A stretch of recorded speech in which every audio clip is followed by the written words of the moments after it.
আসসালামু আলাইকুম প্রিয় শিক্ষার্থী বন্ধুরা, আজকের ভিডিওর মাধ্যমে তোমাদেরকে পরিসংখ্যান একদম ক্লিয়ার করে দেব। এমসিকিউ আর সিকিউ একসাথে পড়ানোর চেষ্টা করব। শুরুতে আমি তোমাদেরকে সৃজনশীল, তারপর হচ্ছে এমসিকিউ পড়ানোর চেষ্টা করছি। প্রিয় শিক্ষার্থী বন্ধুরা, পরিসংখ্যান থেকে যাতে করে তুমি 10-এ 10 পাও, আজকের এই ভিডিওর মাধ্যমে তুমি যাতে 10 পাও এতটুকু ব্যবস্থা করে দিচ্ছি। খাতা কলম নিয়ে বসো, আমি কিছু নোট দিব যেগুলো তোমাকে করতে হবে 100%। ঠিক আছে?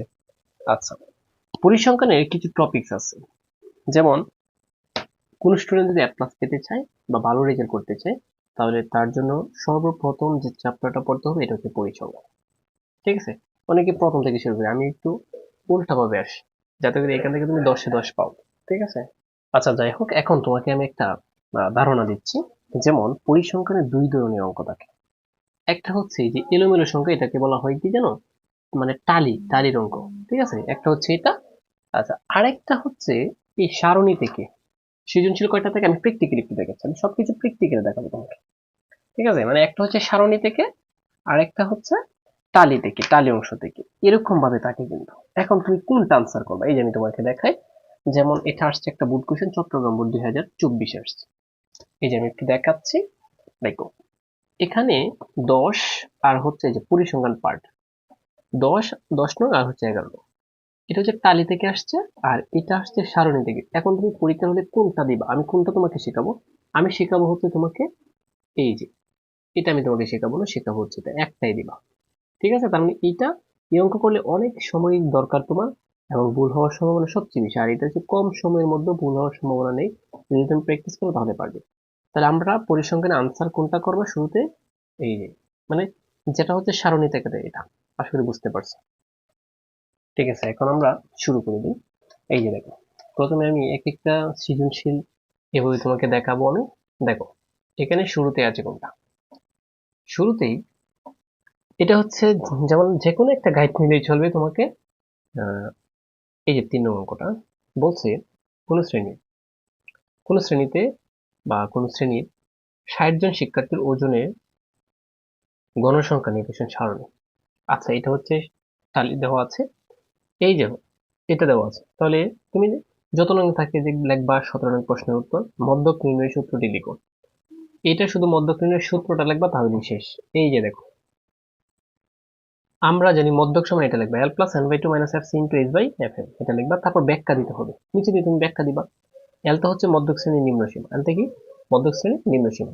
আর এনতে কি, এনতে হচ্ছে গণসংখ্যা, মধ্যক শ্রেণীর গণসংখ্যা, অথবা শুধু গণসংখ্যা দিলেও চলবে। আর এফ সি থেকে মধ্যক শ্রেণীর পূর্ববর্তী শ্রেণীর যোজিত গণসংখ্যা। তারপর এফ এম কি, মধ্যক শ্রেণীর গণসংখ্যা। এইচ তে হচ্ছে শ্রেণী ব্যাপ্তি। এতটুকু লিখলেই তোমাকে 2 নাম্বার দিবে, আশা করি বুঝতে পারছো। তার মানে মধ্যক নির্ণয়ের সূত্রটি বললে, প্রচুরক নির্ণয়ের সূত্রটি বললেই এই সিস্টেমে তোমাকে দেখতে হবে। আমি প্র্যাকটিক্যালি তোমাকে দেখাচ্ছি। আচ্ছা, তারপর কি বলছে? প্রদত্ত তথ্য মানে এটা থেকে, মানে এই সারণী থেকে প্রচুরক নির্ণয় করো। এখন প্রচুরক আমি তোমাকে এখন বুঝিয়ে দেবো, অল্প সময়ের মধ্যে প্রচুরক তোমাকে আমি শেখাবো। প্রচুরক অঙ্কন করতে গেলে তোমাকে ওই সারণীটা লিখতে হবে। এটা একটা সিস্টেমে করতে পারো, অথবা নতুন একটা নিয়ম দেখো। এখানে সর্বাধিক, মানে এই সারণীতে দেখো সর্বোচ্চ গণসংখ্যা কত? সর্বোচ্চ গণসংখ্যা হচ্ছে 20। ঠিক আছে? তাহলে 20 এর উপরে যেটা আছে, 60 থেকে 65 শ্রেণীতে প্রচুরক অবস্থিত। তুমি একটু ভালো করে বুঝো, তাহলে এমসিকিউ এখনই কভার হয়ে যাবে। যদিও ভিডিওর লম্বা, একটা ভিডিওর মাধ্যমে চেষ্টা করবো সবকিছু বোঝানোর জন্য, খুবই স্পিডলি পড়াবো আজকে। দেখো, এই যে 20 থেকে 20 এর উপরে, 20 হচ্ছে সর্বোচ্চ গণসংখ্যা, সর্বোচ্চ যেটা থাকবে এটাই প্রচুরক। তাহলে এর উপরে দেখো কি আছে, 60 থেকে 65। এখন তুমি লিখবে এখানে, এই যে 2 নং লিখতেছো, গণসংখ্যা সর্বাধিক আছে 20, 20 আছে আর কি, 20 আছে। এবং এত শ্রেণীতে, কত শ্রেণীতে? 60 থেকে, জাস্ট এতটুকু লেখছে। অতএব এত শ্রেণীতে প্রচুরক অবস্থিত, 60 থেকে 64 শ্রেণীতে প্রচুরক অবস্থিত।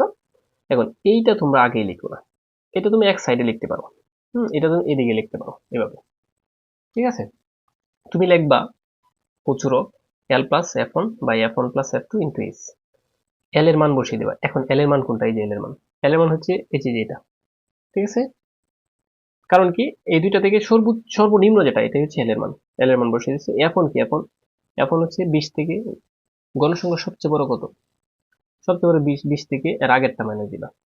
তাহলে 20 থেকে 10 মাইনাস দিলে এখন হচ্ছে 10। এই যে দেখো, 20 থেকে এর আগেরটা মাইনাস দিচ্ছে, তাহলে এফ ওয়ান এর মান হচ্ছে 10। তারপর আবার F2 কিভাবে বের করবা? 20 থেকে এর পরেরটা মাইনাস দিলে, তাহলে 20 থেকে এর পরেরটা মাইনাস দিলে হচ্ছে এই যে 8, দেখছো 8। আর ব্যবধান কত? 5। এই যে 45 থেকে 49, এখানে ব্যবধান কত? 5। তাহলে এখন এই সবগুলো মান খালি এখানে বসাবা, তাহলে কাজ শেষ। এই যে 60 60 প্লাস প্লাসে এখানে F1 আছে, F1 এর মান 10, এখানে F1 আছে, F1 এর মান 10, প্লাস প্লাসে F2 আছে, F2 এর মান 8 এইচ, এবং ব্যবধান হচ্ছে 5। সবকিছু বসাই যাও। এই যে 60 60 প্লাস প্লাসে এই উপরে দেখো নিচেরটা যোগ করে দিবা। 10 আর 8 কত? 18। 10 আর 8 18, আর 10 এবং 5 এইভাবেই আছে। ঠিক আছে, এখন এক কাজ করবা, এই 60 60 প্লাস প্লাসে এটার সাথে যে ক্যালকুলেটরে 10 ভাগ 18 ইন্টু 5 সমানের চাপ দেবা, এত আসবে। ঠিক আছে, তারপর এই দুইটা যোগ করে দেবা, এত হচ্ছে এই যে 15। ঠিক আছে, কাজ শেষ। তারপর বলছে আয়ত। আয়ত আসবে না তোমাদের, সর্বোচ্চ আসতে পারে বহুভুজ আর হচ্ছে অজীব রেখা। তাহলে আমি কিন্তু প্রচুরের একটা শিখিয়ে দিয়েছি তোমাকে, দেখছো মাত্র 6 মিনিট লাগে।